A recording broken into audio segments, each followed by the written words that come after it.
Welcome back to CJ South Africa. I'm Nicky Nash, and today join me inside this video where we're going to talk about my first car recommendation. So there is 3 segments in this first car recommendation. There's the low end, middle end, and high end. Low end is literally 2 cars. Medium end, I'm not too sure how many cars you'll see when I name them. High end is just a few. So let's just get straight into it, and welcome back to the first video of 2022. Let's get it. So for the first video of 2022, I had to look good. Yes, I'm wearing the chain, golf t-shirt, and the glasses. You don't really see these ones. I'm sure the last time you guys saw these ones was the Cloudsport review. By the way, click the pop-up banner for the Cloudsport review. So let's get straight into it. So we're gonna start with the low end. Low end is literally 2 cars, and there's 2 cars that are actually quite popular in South Africa, but at the same time people don't like them. But at the same time, these are cars that sell the most, if I should say, as first cars or entry-level vehicles. And the first one is the Suzuki Espresso, and the second one is the Renault Kwid. These 2 cars, right, especially the Renault Kwid, these cars sell, and on social media they get a lot of hates, but they sell. So those are cars. Would I recommend them? Yes, I would, because look at it like this. These are very small cars, under 200,000. I think the budget for this is, you're looking at like 140 to like 180,000 rand. So literally under 200,000, and for that you're getting a new car. And in the economy that we live in right now in South Africa, the economy is quite, I believe in South Africa, you understand, and the fuel price as well. So these 2 cars very fuel efficient. They're very fuel efficient. I read about the fact that in the Kwid, a full tank in that is like 400 or so, 400 to 500. So that full tank on such a small car is a very big need in South Africa, where a liter of petrol is 20 rand, so that's quite expensive. So those 2 cars I would recommend, because remember, when you buy those 2 cars for that amount of money, it's very cheap. 1, 2, those cars come with a warranty and a service plan. And I know a lot of people, when you tell them that if I say go buy a Kwid, they'll be like, I'd rather buy a second-hand something else. And when you say I'd rather buy a second-hand something else, you're already putting that car at a disadvantage, because the car might not have a warranty, might not have a service plan, and even if it does, the service plan and warranty might be ending within the year or within the next 2 years. So the Espresso and the Kwid, they give you that, you know that it's a new car, you know that if something happens to it, it's gonna get fixed. So that's just looking on the positive side of things. And then when it comes to the whole drive of the car and all of that, this video I'm not gonna talk about how the cars are to drive. I'm just gonna tell you my thoughts of the vehicles. But if you do want to see my thoughts of the 2 cars, I'll put the links in the description below. I've driven both cars, and I've done a review basically, but more especially I've done a review on the Kwid that I've done a review on. So those are the first 2 cars you could look at if you're looking to buy a car first time around, and your budget is 200,000 and you want to brand new. You could look at that. But there is another vehicle, but this one falls, for me, it falls in the middle class, because starting price of this vehicle is just under 200,000 rand, and then the top spec GLX is just above 200,000 rand, and this is the Suzuki Swift. Now that's a very good car. I had that at a test and I really liked it. That's a very good car, and depending on the spec you get, you'll enjoy it, because some of them have the 2-tone. Like the one I had a 2-tone. I think it was Galaxy something at the bottom, and then it was white on top. And that one, when I had it on test, it was 218,000 rand. So you could look at that. That's one. The second car you look at that's over there as well as the Kia Picanto. Kia Picanto as well starts just under 200,000 rand, and then for the top one, the X line, goes to, if I'm not mistaken, 220 something thousand rand. Not sure about how it is like right now, but when I had it on test last year, that was the price. So now let's speak a bit more about the Suzuki Swift and the Kia Picanto before we move to the Baleno and the Starlet, right? So now, I had these 2 cars on test at the same time, and I always said to myself that I love both cars, and for the price, I think the price difference between the 2, top spec, right? Both of them top spec. I think the price difference between the 2 was around 10,000 rand. 10,000 going to the Picanto. The Picanto just felt more premium and all that. I've mentioned that in my review. You can look at the review for the Kia Picanto, description below, and the Suzuki Swift, description below. Or put a pop-up banner, one of the 2. You'll tell me. So the key point, right, is you need to look at your life and what suits you and what a person you are. So now looking at the Suzuki Swift, if you're more of a people's person and you do travel here and there time from time, you'd enjoy the Suzuki Swift. It's more spacious than a Picanto. It has more boot space than a Picanto. And then now if you're a student, right, and you don't really travel, and when you are traveling, you're either flying or you're going with your parents or you're going with your friends of bigger cars than yours, or your car doesn't travel at all, then the Kia Picanto works perfectly for you because it's more stylish. It has that funk in it, if I should say. It has the sunroof as well. It just feels more premium. The sound system is there, like it's compared to the Suzuki, the Kia Picanto inside and how it feels is a better car. But practicality wise, the Suzuki is a better car. So when you're choosing a car, you need to look at your lifestyle as well. Am I a person that travels? Am I a person that just gets from point A to B? If you're a point A to B person, you like nice things, the Kia Picanto. If you're a person that likes nice things but likes traveling as well, Suzuki Swift. But if your budget allows you and you have the money to do so, then forget these two cars. Get something bigger and look at the Suzuki Baleno or Toyota Starlet. That's one and the same thing basically. So those two cars, right? The Suzuki Baleno, very big car. Not very big, but comparing it to the Kia Picanto and the Suzuki Swift, they are big cars and you'll enjoy it. Fuel efficiency, same thing. Fuel efficient. And in this era we live in right now, we need fuel efficient cars. And the space of that car, to a point where that car has so much space and offers so much more than cars that cost more than it, to a point where if I were to tell you the price of the car, you wouldn't think that's the price of the vehicle. So those two cars, Baleno and Toyota Starlet, very good cars. I had the Baleno in test, I enjoyed it. So now I named two cars and I said the same thing. So now you wanna buy it. Which one do you go for? Literally, this is what I'll tell you. You just have two options. One, which one looks nicer to you?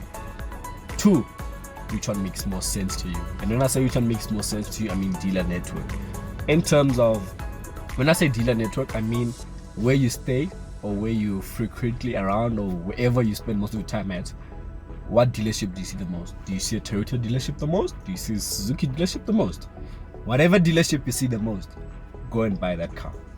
Reason being, if your car needs to be done something, or let's just say a car gets recalled or service actually, and you're not taking your car for service. If I live here and the nearest Toyota is 10 kilometers away and the nearest Suzuki is 5 kilometers away, and vice versa, right?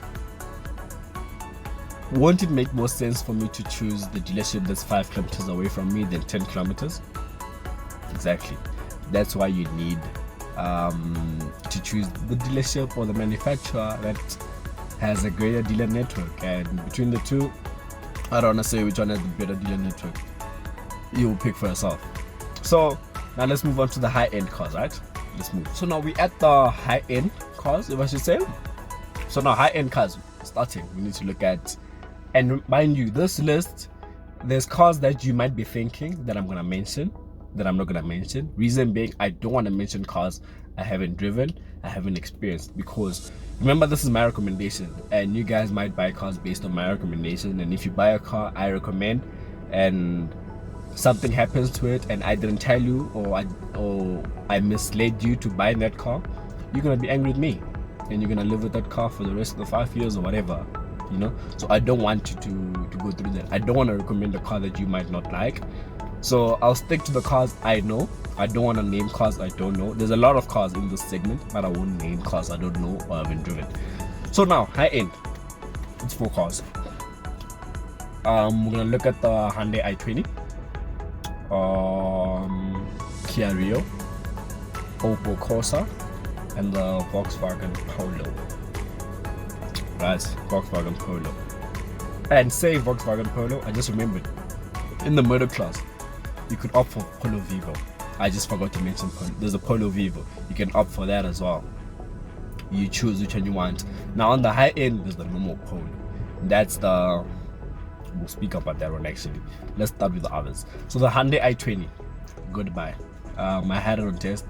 I had the 1 liter turbo, new shape. That's a good car. Fuel efficiency of that thing is good, and if you have the money for it, I would recommend it. It's a good car. And the previous generation as well, if you're looking to buy like a used one, I would recommend, because I actually drove the previous generation. That was a good car. I actually enjoyed it. I drove the 1.2, I think they call the 1.2 Motion, if I'm not mistaken, the one with the wheel caps. It's not the top of the range. I think it was just the entry level, the one with the screens and all that. I drove that one. That's a very nice one as well. I would recommend someone to buy that one. I actually liked it. So Hyundai i20, it's a good buy. I would recommend. It's a very good buy. So now Kia Rio. I had the Kia Rio on test. I had the 1.4 EX. I think that's what they call them. No one's thinking. I had the 1.4 EX. That's the entry level into the 1.4 range, because it's the 1.2 and 1.4.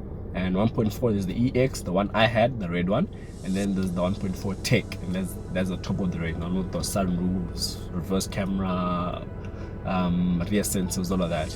And I enjoyed that car. I loved it. It's a very good car. Fuel efficiency as well. That one I had was good. I'm not too sure, because we had the previous generation Kia Rio in 4-speed automatic. So I don't know if it's the gearbox or what, but that one wasn't fuel efficient. So I think if you're to buy a Kia Rio, don't buy the 4-speed automatic. I think, yeah, don't buy the 4-speed automatic. I know there's the 6-speed automatic. I think that should be better in terms of fuel. But ask around, hear what people have to say. Don't just take my word for it. Ask around, do your own research as well, and then take it from there. The other one is the Opel Corsa. Opel Corsa, I had the 1.2 turbo, current generation, right? That was a very good car. I enjoyed it. That car, the engine that's in that car is the same engine that's in the Peugeot 2008. So now, would I recommend the Opel Corsa?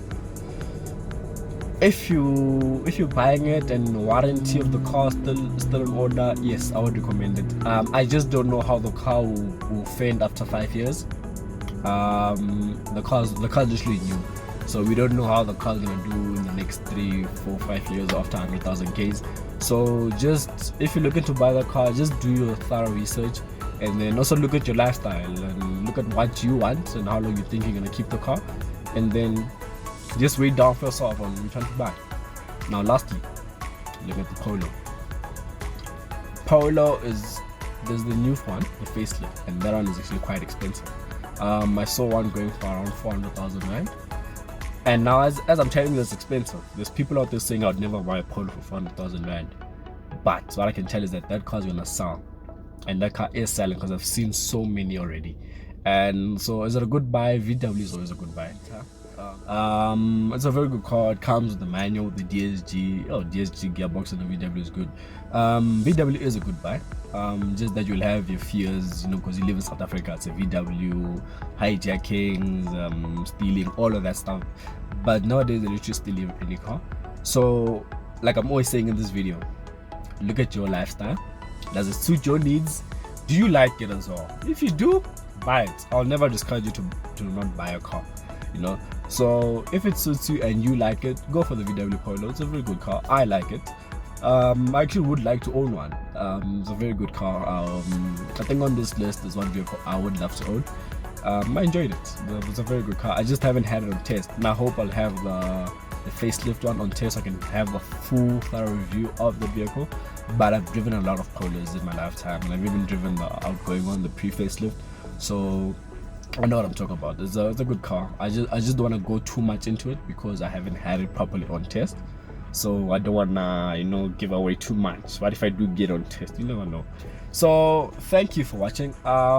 This video was basically upon request. Someone asked because I know in my comments a lot of people asked what car would I recommend for them as a first car. So I thought, let me just do this video so that you guys can see my headspace, so where I'm coming from, or what cars I recommend, or what cars I like. And obviously I'm gonna recommend cars I've driven and cars that I've had on test.